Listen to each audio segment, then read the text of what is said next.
Welcome back to the Ambition vs Talent Subaru Brumby build series. Previously, we learnt about the Brumby's strengths and weaknesses. That's actually wrong wheel drive. Saw how much I've aged in the last 3 years. What's the worst that can happen? Show what I've achieved so far. Well, the short answer is it's a mess. And I introduced my apprentice. That's my boy. So let's pick up where we left off and get back into the action.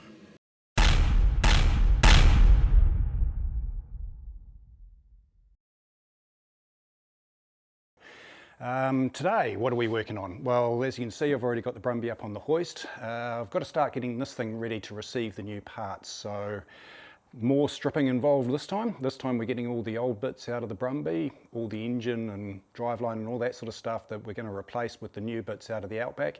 That's all got to come out before we can actually start building anything really. So with that said, I'd better crack into it. Okay, let's have a quick look underneath it. I'll point out a few of the Brumby's features. One thing, we have a bash plate from the factory, which is kind of nice. It looks like it's actually already saved the sump once. Something's taken a bit of a hit there. Engine layout, very similar to most Subarus really, or at least everything from the 80s onwards. Do have a horizontally opposed 4-cylinder. We've got disc brakes on the front. You can see I have replaced the brake lines at some point a couple of years ago. The old ones were perished, so I've put some braided ones on there. What's interesting about this is although the discs on the front, they actually have the handbrake on them as well. Bit of a weird arrangement, but hey, I must have done it for a reason.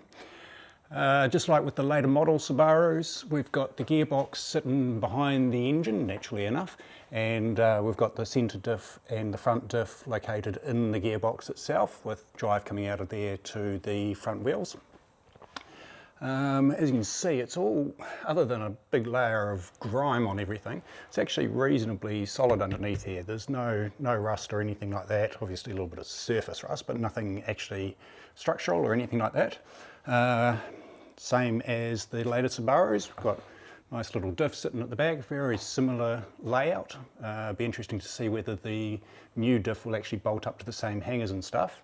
It'd be nice if they do, but I'm not expecting them to. More braided brake lines. On the back here we have got drums rather than discs. Obviously I want to replace those with discs when we do this upgrade, so that will give us better braking along with improved discs up the front as well, but it will also mean that the handbrake comes back to the back, which is probably my preference. And then back here we have the fuel tank. Going to have to do something about the fuel pump situation. I can't use the Outback fuel tank in here, and I can't use the Outback fuel pump in this. But with the Brumby being carburetted, the fuel pump in it is only probably like 6 psi worth of pressure, something like that. Whereas the Outback engine being fuel injected is going to need a whole lot more than that. So yeah, a couple of things for me to work out while we go, but it's a good platform to start from, I reckon. Yeah, should be a little beast once it's all done. Just like in the outhouse, I start with dropping the main fluids. Unlike the outhouse though, this is relatively pain-free on the Brumby. And I have to say that so far, the Brumby is fighting me less than what the Outback did. Not too bad given its age. Happy days. That done, let's take a closer look under the bonnet. So in here we have the mighty EJ25 stamped onto the engine, just like with the later model with the EJ series, they have it stamped on there too. So it's still a 4-cylinder, still a boxer engine, 2 pistons on either side. We have a Hitachi carburetor sitting underneath these, this air filter here. Common upgrade to get a little bit more power is to replace that with a Weber. Of course we want a lot more power, so we're just going to replace the whole engine. But we've got the battery over this side, so this will in due course be where the air intake sits with the air filter. And over the back here, normally you'd have the spare wheel sitting in here. This is where the Brumbies keep it. However, obviously I've already got that out, and that will be where the airbox for the EJ25 will sit. Being a 4-cylinder boxer, the engine is actually pretty short. It ends here, and then that's the bell housing and the gearbox running back from there. In fact, you can see the front drive shafts down there. We do have rack and pinion steering. It's not power assisted. If you have a power steering rack for one of these, please hit me up. I would love one. Starter motor's in the same position on the EA and the EJ series. The jack is over here, in keeping with having the spare underneath the bonnet, including having the jack handle there. We do have a beautiful custom catch can for the radiator down there. Might have to see if I can sort something different out with that. That's about it. There's not really a lot going on in there, is there? So I'm anticipating that this might actually be a little bit easier to pull out than the EJ was. So let's give it a go. Okay, battery comes out first, then I'm still going to label everything, even though a lot of this probably won't get reused again. It's not a lot of effort to do the labels, and potentially it could save a lot of time further down the track. Meanwhile, Mickey checks in to see what I'm up to, but quickly decides he doesn't want to help out. Could have at least done some stuff before he departed. Slacker. Despite Mickey's lack of enthusiasm, progress is actually pretty swift. While the Brumby doesn't have a single big connector for the engine harness like the outhouse did, there's just so few electrical components that it doesn't take long to label and disconnect them. Not to mention that without things like air conditioning or power steering, there's a lot less plumbing that has to be undone and less fluids to deal with. One thing that I'm not such a big fan of on the Brumby though, is just the age of a lot of the components and how agricultural some of them are. Compared to the outhouse, you can really see the progress made in areas like electrical connectors, clips, and just general tidiness when it comes to locating the various engine bay components. But of course, I'm going to be able to tidy up a lot of things like that as part of this project, something that should calm a few OCD triggers at least. Okay, I think that's everything disconnected. Half an hour's work. These things are simple. I do appreciate that. Okay, right. Now everything up top is clear, it's time to head back underneath the car. Time for a bit of CRC action. It'll make all the difference when it comes to getting some of these bolts off.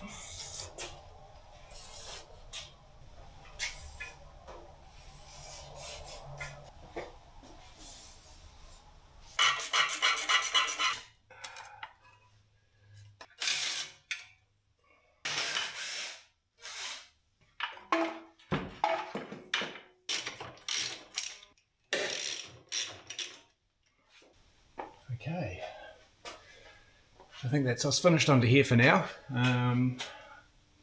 Even the bottom bell housing bolts, I think they're going to be easier from the top. Definitely that one will be. This one probably will be. Just have to get the starter motor out of the way. So, I think it's time to drop this back down again.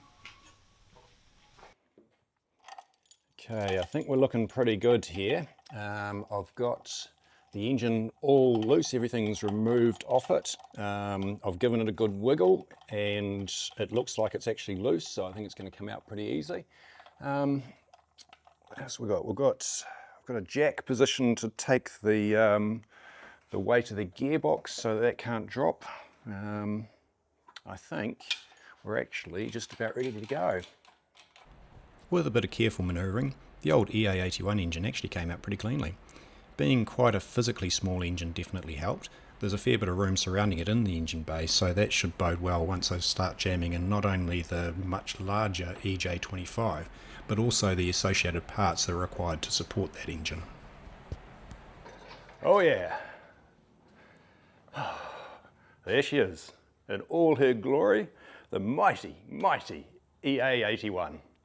I tell you, this is actually remarkably easy so far. So yeah, I'm standing by my assertion that Brumby wants this to happen. Before I can raise the hoist to continue the work underneath, there's just a couple last things to remove from up top, and that includes Mickey. What are you doing, Scallywag? I don't think you're going to enjoy going up on the hoist. I'd better hustle you out. Come on, mate. That's right. Come on. Once I'd ejected the little stowaway, up goes the hoist and I can carry on disconnecting and removing items from under the Brumby. Just about shoot. And then I'm going to pop it back in.